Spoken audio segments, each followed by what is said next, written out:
आप सभी का मेरे वीडियो में स्वागत है। और आज की वीडियो में आपको समूह में मिलने वाले फ़ंड और जो पैसा समूह में सरकार भेजती है खातों पर, वो समूह में कितना और कब और कैसे मिलता है, इस पर बात करूंगी। तो वीडियो को एंड तक देखिएगा और अच्छे से समझिएगा कि किस प्रकार से सरकार आपके समूह के खाते में, स्वयं सहायता समूह के खाते में पैसा बारी बारी भेजती है। जो आरएफ है, सीआईएफ है, सीसीएल, ये सब क्या होता है, कैसे मिलता है, ये 15,000, ये 1,10,000, इसके बारे में हम आपको पूरी डिटेल बताने वाले हैं। तो वीडियो को एंड तक देखिएगा, अच्छे से समझिएगा। वीडियो अच्छी लगी तो लाइक कर दीजिएगा, चैनल को सब्सक्राइब कर लीजिएगा, क्योंकि स्वयं सहायता समूह से जुड़ी हुई बहुत सारी इम्पोर्टेंट जानकारी मेरे वीडियो के माध्यम से आपको मिलती रहेगी। चैनल को सब्सक्राइब तो मस्ट करिएगा। और चलिए बात कर लेते हैं आज के इस वीडियो पर। तो आज की इस वीडियो में आपको बताने वाली हूँ, यहाँ पर स्क्रीन पर आप देख रहे हैं कि समूह को मिलने वाले फ़ंड। सबसे पहले तो हम आपको यहाँ पे बता दें कि जो समूह में फ़ंड मिलता है वो आपका इस तरीके से मिलता है। सबसे पहले जब आप समूह बना लेते हैं तो आपका समूह में सबसे पहले स्टार्टअप फ़ंड आता है।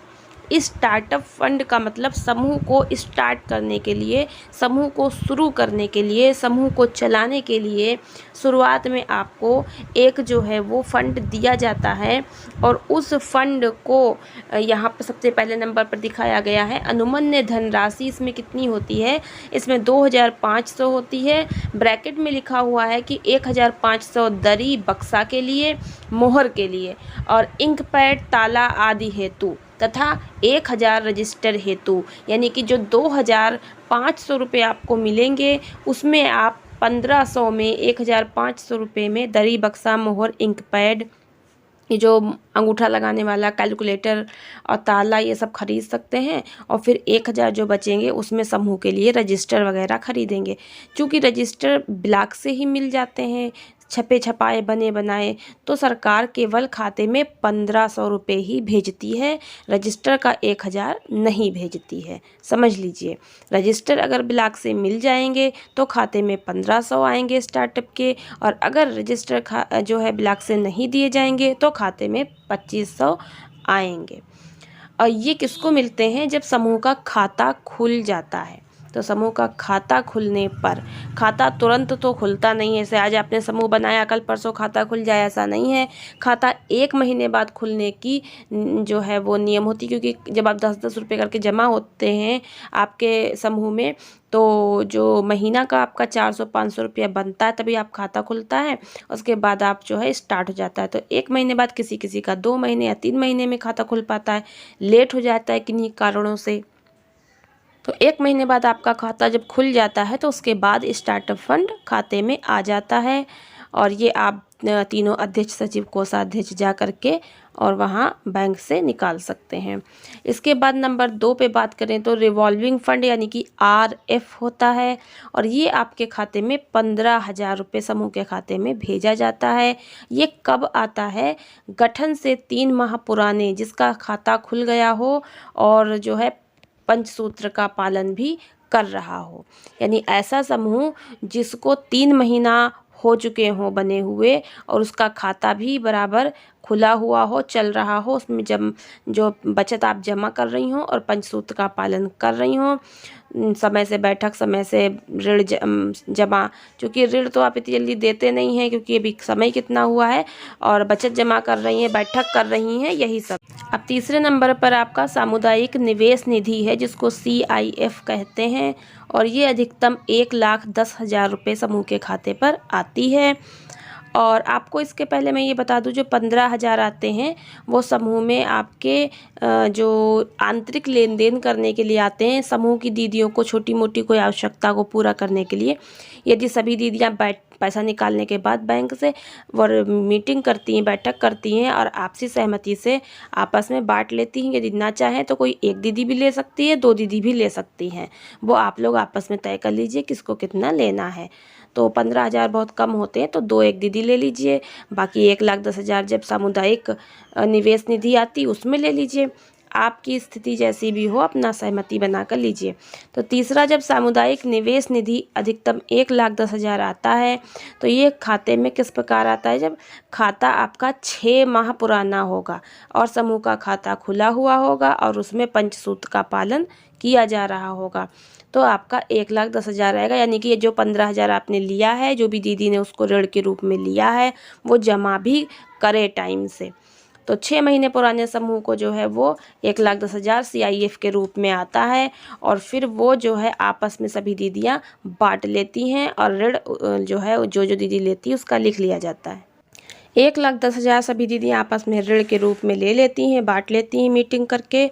और उसके बाद जो है आप लोग इसका कोई अच्छा रोजगार करिए, कोई ऐसा बिजनेस करिए कि जिससे वो पैसा आपका जो आमदनी बढ़े और फिर धीरे धीरे उसे हर महीने किस्तों के रूप में ब्याज सहित आपको समूह में जमा करना है। और जो अध्यक्ष सचिव कोषाध्यक्ष दीदी हैं वो आपका बैंक में जाकर जमा कर देंगी। मैं आपको आगे की वीडियो में ये बताऊंगी कौन सा पैसा आपका समूह का होता है, जो सरकार देती है पैसा, उसमें जो भी पैसा आपको मिलने वाला है वो कौन सा पैसा आपका है और कौन सा सरकार का है। इस पर मैं एक वीडियो बना दूंगी और वो भी देख लीजिएगा। अभी फ़िलहाल तो वीडियो बहुत मेहनत से बनती है, आप समझ सकते हैं। चलिए मैं आगे बात करूंगी। तो इसमें अगला जो पैसा है वो कैश क्रेडिट लिंकेज का है, यानी बैंक से आपका लिंकेज हो जाएगा और फिर उसको CCL कहते हैं। CCL का फॉर्म भर जाता है। ये जो फॉर्म है रिवॉल्विंग फंड आपके खाते में ऐसे ही आ जाएगा, बैंक ब्लॉक से उसको भेजते हैं। सामुदायिक निवेश निधि और CCL का ये जो भी फार्म भरा जाता है और ये आपके गांव में BMM मैडम जी के द्वारा या BMM सर जी के द्वारा या फिर कोई और मैडम या सर जैसे कि CRP है, BRP हैं, कोई भी आपके गांव में आकर के या समूह सखी के द्वारा ये फार्म भरवाए जाते हैं। वो लोग भरकर आपका जमा करेंगे और उसी के हिसाब से आपको जो है वो पैसा बैंक में खाते पर आएगा।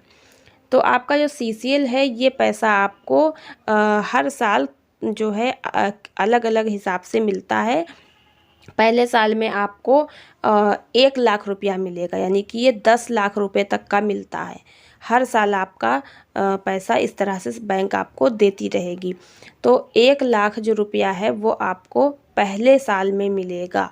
तो गठन से 6 माह पुराने समूह जिसका खाता खुल गया हो और पंचसूत्र का पालन कर रहा हो, उसको CCL की जो फॉर्म है वो भरने के बाद, पास होने के बाद फाइल, पहले साल के लिए 1,00,000 रुपया दिया जाता है। और ये जो पैसा है वो कोई बड़ा रोजगार करने के लिए दिया जाता है। और ये पैसा जो होता है इससे दीदियाँ कोई बड़ा रोजगार करती हैं। तो ये बड़ा रोजगार करने के लिए 50,000 या फिर 1,00,000 रुपए का ज़रूरत होता है। तो ये जो पैसा है वो सभी दीदियाँ आपस में अगर बांट लेंगी तो बड़ा रोजगार नहीं कर पाएंगी। इसलिए या तो समूह जो है पूरा जितना समूह है वो एक ही साथ मिलकर सामूहिक रूप से कोई, तो वो साझे का बिजनेस कहलाएगा। और अगर आप अपना निजी करना चाहते बिजनेस तो फिर ये जो पैसा 1,00,000 है वो 2 दीदियाँ आपस में 50-50 हज़ार रुपये बांट सकती हैं, या उससे कम पैसे में बिजनेस करना चाहती हैं तो 3 या 4 दीदियाँ आपस में बांट सकती हैं। तो इस तरह से कोई अच्छा रोजगार आप कर सकती हैं, तभी आप जो है अच्छा काम करेंगी तो अच्छा पैसा कमाएंगी। और धीरे धीरे ये पैसा किस्तों के रूप में आपको फिर साल भर में वापस कर देना है। जब भी आप अच्छे से वापस कर देंगे ब्याज सहित तो फिर अगले साल यही बढ़कर आपको 2,00,000 रुपया मिलेगा। तो पहले क्या था कि ये पैसा 5 लाख तक दिया जाता था, लेकिन अब कोरोना की वजह से 10 लाख कर दिया गया है। तो धीरे धीरे आपको मिलेगा, इकट्ठा नहीं मिलेगा। तो समझ लीजिएगा। तो इसमें जो आपका स्टार्टअप फंड का पैसा रिवॉल्विंग फंड है, सामुदायिक निवेश निधि CIF का पैसा है, ये NRLM के माध्यम से हमें सरकार के माध्यम से खाते में मिलता है। और जो CCL का जो पैसा है ये हमें बैंक अपने स्तर से देती है, इस पर ब्याज भी वो अपनी मर्जी से लेती है। ऊपर के जो 3 हैं फंड वो सरकारी फंड है तो उस पर 1% का ब्याज लगता है, लेकिन जो CCL का फंड हमें मिलता है ये बैंक के द्वारा मिलता है। तो बैंक अपनी मर्जी से इस पर ब्याज लगाती है, वो चाहे 5% ब्याज ले या 7% ब्याज ले। तो कई जगह पर 7% ब्याज लिया जा रहा है। तो ये बैंक अपने स्तर से देती है और ये पैसे पे वो अपने स्तर से ब्याज लगाती है। तो आशा करती हूँ कि आपको ये वीडियो समझ में आई होगी। पैसा कैसे निकाला जाता है नहीं समझ में आता है तो आप कमेंट बॉक्स में लिखिए और पूछिए। तो वीडियो को लाइक कीजिए, चैनल को सब्सक्राइब कीजिए। मिलते नई जानकारी के साथ और अगले वीडियो में मैं आपको ग्राम संगठन का फंड बताऊँगी कि उसमें कितना और कैसे आता है।